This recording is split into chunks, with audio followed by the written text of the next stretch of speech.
विरारमधल्या युनिटेक कॅम्पसमधल्या परिसरामधल्या कावेरी बिल्डिंगच्या room number 3 मध्ये सलग 4 दिवसांपासून पाणी साचलेलं आहे। या घरामध्ये चंद्रजीत गुप्ता, भाऊ अजित गुप्ता आणि त्यांच्या पत्नी आणि 3 लहान मुलं ही सगळी राहतात। घरामध्ये पाणी शिरलंय, त्यामुळे कुटुंबियांचे हाल झालेले आहेत। पावसाचा जोर असाच कायम राहिला तर आणखी गंभीर परिस्थिती निर्माण होऊ शकते अशी भीती सुद्धा गुप्ता कुटुंबियांनी व्यक्त केली आहे।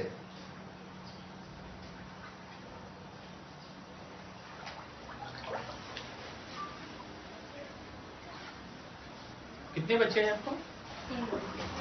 विरारच्या युनिटेक कॉम्प्लेक्समध्ये जवळपास 40 इमारती ह्या पाण्याखाली गेलेल्या आहेत। येथील नागरिकांचे प्रचंड हाल झालेले आहेत।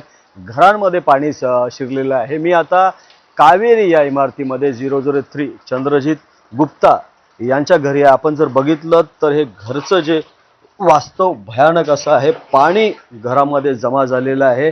हे जे परिवार आहेत, यांच्या पत्नी आहेत, त्याच्यानंतर 3 मुलं आहेत आणि हे आता सध्या 3 मुलं जी आहेत ही दुसऱ्याच्या घरी राहिलेली आहेत। ह्या त्यांच्या वहिनी आहेत बाजूला, त्या इथे साफसफाई करण्यासाठी आलेल्या आहेत, कारण की पाणी जे आहे हे पूर्णपणे जमा या घरामध्ये झालेलं आहे। आपण ही अवस्था बघितली, हा हॉल आहे आणि सध्या हा बाथरूमचा परिसर आहे। आपण जर बघितलं किचनची अवस्था बघितली तर इथे जेवण बनवण्यासाठी जर ह्या पूर्णपणे पाण्यात